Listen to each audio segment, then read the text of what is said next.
warahmatullahi wabarakatuh. Perkenalkan, nama saya Roza Hermayori dengan NIM 2201072034 dari kelas 1B D3 Akuntansi. Di sini saya akan mempresentasikan yaitunya tentang kasus pelanggaran hak asasi manusia guna untuk memenuhi tugas akhir semester dari mata kuliah kewarganegaraan. Di sini saya akan mengambil kasus pelanggaran HAM itu adalah kasus penyiksaan di penyidikan Klithih Gedo Kuning Jogja. Sebelum kita masuk ke dalam kasus tersebut, kita harus mengetahui apa itu hak asasi manusia.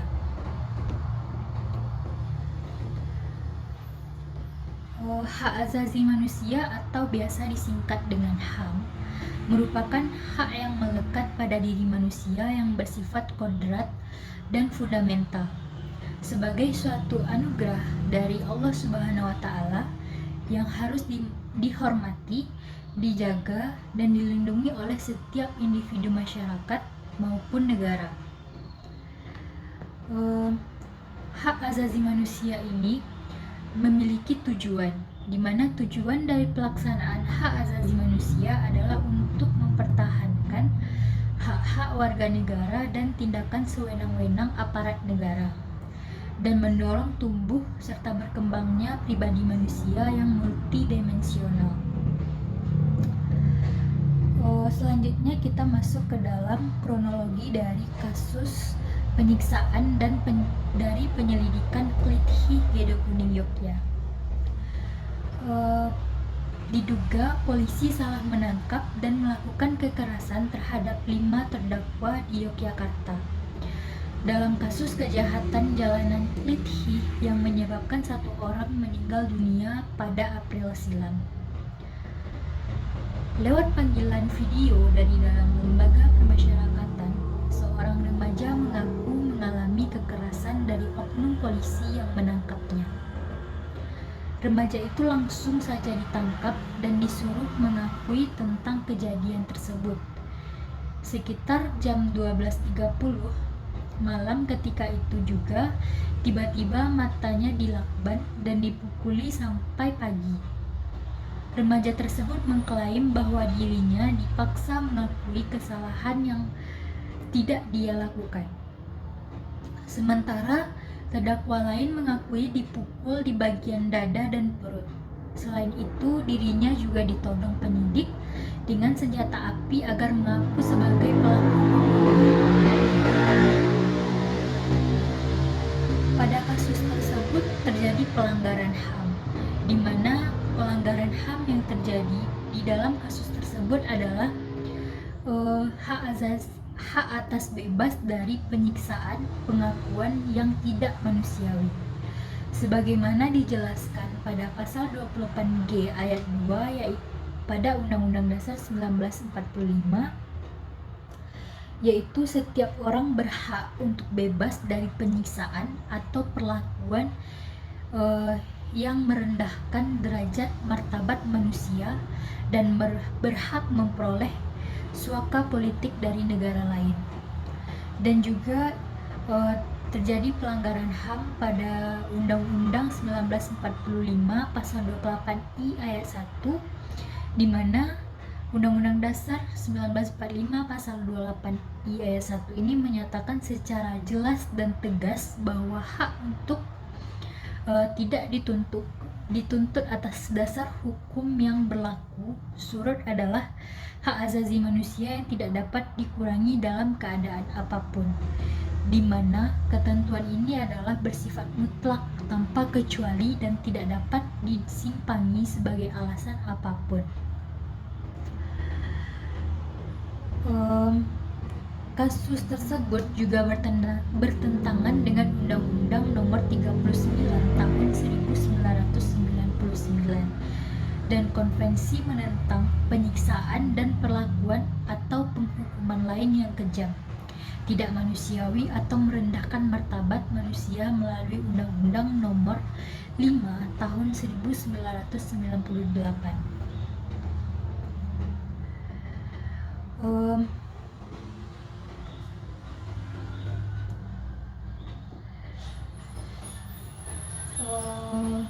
cara agar pelanggaran hak asasi manusia ini tidak terjadi lagi, yang pertama, supremasi hukum harus ditegakkan.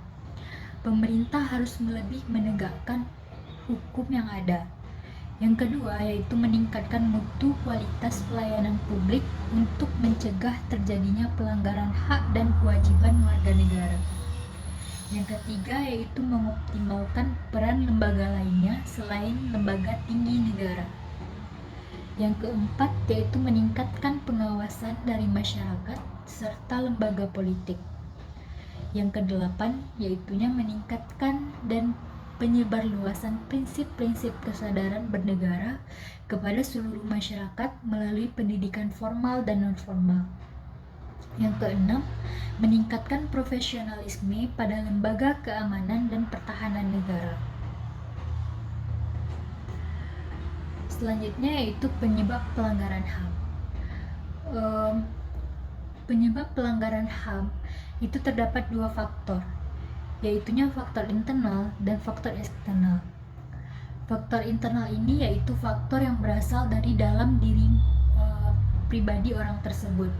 Yang pertama, yaitunya orang tersebut memiliki sikap yang egois atau mementingkan dirinya sendiri.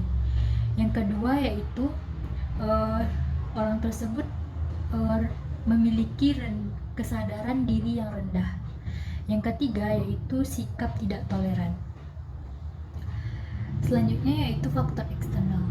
Faktor eksternal itu adalah faktor yang berasal dari lingkungan maupun dari jabatan ataupun dari luar diri orang tersebut. Di mana faktor eksternal dari pelanggaran hak asasi manusia pada kasus tersebut, yang pertama adalah penyalahgunaan kekuasaan. Yang kedua yaitu ketidaktegasan aparat penegak hukum. Yang ketiga yaitu penyalahgunaan teknologi, dan yang keempat yaitu kesenjangan sosial dan ekonomi yang tinggi. Selanjutnya yaitu dampak dari pelanggaran HAM. Bagi orang yang melanggar hak asasi manusia akan mendapatkan hukuman, di mana orang tersebut akan dihukum sebagai tindak karena pelanggaran hak asasi manusia itu merupakan suatu tindak pidana. Bagi orang yang melakukan pelanggaran HAM ringan akan mendapatkan hukuman, yaitu hukuman penjara sementara minimal 1 tahun dan maksimal 20 tahun.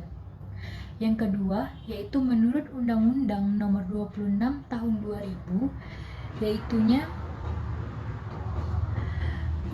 dimaksudkan untuk tentang pengadilan hak asasi manusia yang dimaksudkan untuk memberikan landasan hukum dalam menyelesaikan penyelenggaraan hak asasi manusia yang berat, khususnya kejahatan genosida atau genosid dan kejahatan terhadap kemanusiaan atau crime against humanity.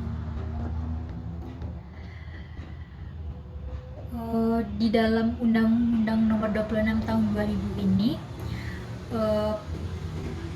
menjelaskan bahwa bagi pelanggar hak asasi manusia yang melakukan tindak pidana berat, yaitu akan mendapatkan hukuman minimal 10 tahun. Sedangkan dalam KUHP yang baru disahkan ini, hukuman pidana untuk pelanggaran hak asasi manusia berat adalah 5 tahun. Sekian presentasi dari saya. Jika ada kesalahan, saya mohon maaf. Wabillahi taufiq wal hidayah. Assalamualaikum warahmatullahi wabarakatuh.